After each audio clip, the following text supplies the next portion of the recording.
जय जगन्नाथ समस्त को प्रणाम। आसूची श्रावण अमावास्या बा चिता लगी अमावास्या बा चित्तौ अमावास्या ओडिशार एक श्रेष्ठ सामाजिक कृषि भित्तिक पर्व हेउची चिता लगी अमावास्या।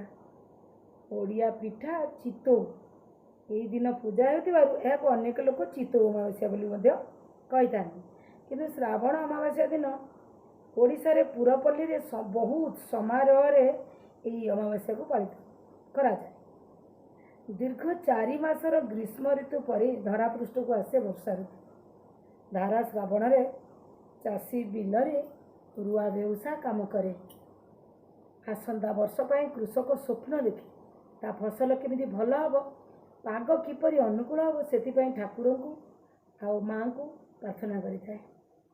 ता सहित श्रावण अमावास्या दिन चिता लगी अमावास्या पर्व पालित होता है। श्री जगन्नाथ महाप्रभुंकर श्रीक्षेत्र धाम रे चिता लगी पालन होता बेले ओडिशार पुरपल्ली रे चित्तौ अमावास्या बा चित्तौ अमावास्या पालन करा जाए। जेमिति आमे जानिछन्ती स्नान पूर्णिमा रे तीन ठाकुरंक कपाल रे चिता लगी करा जाय था।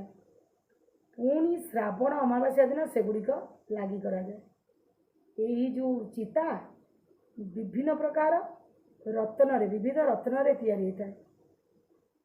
मंगल निमित्त महाप्रभु को पाखरे लगा जाए। ये जो यात्रार परंपरा बहु प्राचीन कालरू चली आसी। प्रतिवर्ष अमावास्या दिन श्रीमंदिर रे आरती भोग अनुष्ठित होता है।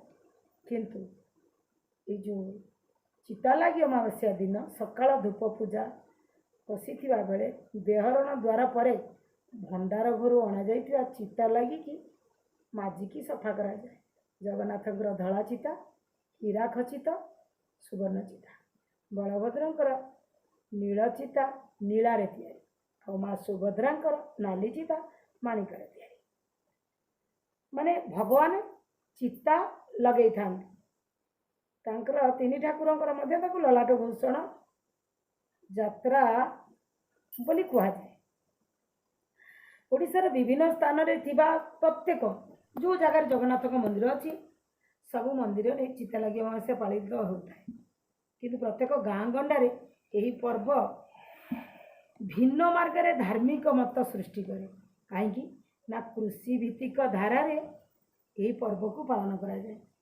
80 भाग अधिक लोक गाँ गंडारे लोक कृषि कार्य करते।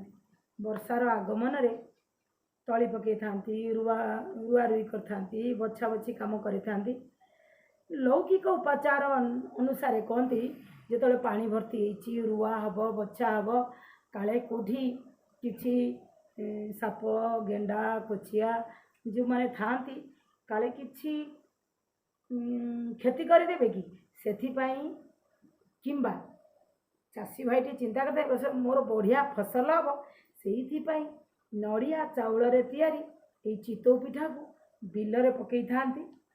आउ जो मानकर बिल नहीं, जो मानकर चाष जमी नहीं, जो माने बाहर रोचंदी सहर रोचंदी किंतु से माने कौन करती पाखरे जोटी पानी भर्ती हो से जगह रे चित्तौ पिठा नहीं पकई करे जेमिति गेंडा कोचिया साप कौन सी मते मो पिला मानकर परिवार रे कहार क्षति न हो सेथि पाई मध्य गाँ गंडारे पूजा करथानी, सहर रे मध्य पूजा करथानी। चाषी भाई मैंने नहीं किए किए से चित्तौ पिठा को बिल रे जो गछ पोता जो धान गछ पोता रोई तले किए पोती दे था।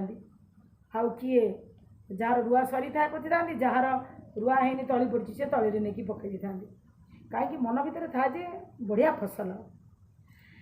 तेणु विशेष भाव में लौकिक उपचार हो आमर शास्त्रीय मत अनुसार हो ये जो कृषि भित्तिक पर्व आउ श्रावण मासरे अमावास्या जो चित्तौ अमावास्या गृहिणी माने पालन करती। निश्चित रूपे सबु गृहिणी जहाँ पाखे संतानटी अच्छी जहाँ घरे परिवार रे आम मिलमिशे रोचंती समस्ते चाउल को भिजेवा नड़िया बाटिबा नड़िया कोरिकी नड़िया चाउल मिसेकी बाटिबा। ये जो चित्तौ पिठा हुए ये लेउटा हुए ये डायरेक्ट दिया है गोटे घोड़ा होकरी चित्तौ पिठा करा जाए। से ही चित्तौ पिठा को आपण नहीं परिवार ना रे आपणकर फसल भल हाँपाई जो मैंने फसल कर बिल पकई पारे जो मैंने बाहर रही घर पाखे जेकोसी पानी जगार पकई कि बाड़ी पकईकि आपणकर कौन क्षति न हो से चितौ अमावस्या पालन करेंगे। आउ कौ विषय जाना चाहते मत कमेंट लिखे निश्चित रूपे कथाटी केमती लगे कमेंट लिखा भूलिए ना। लाइक आउ शेयर करेंगे मो चैनल नुआ थिले सब्सक्राइब करने भूलिए ना। रोची नमस्कार जय जगन्नाथ।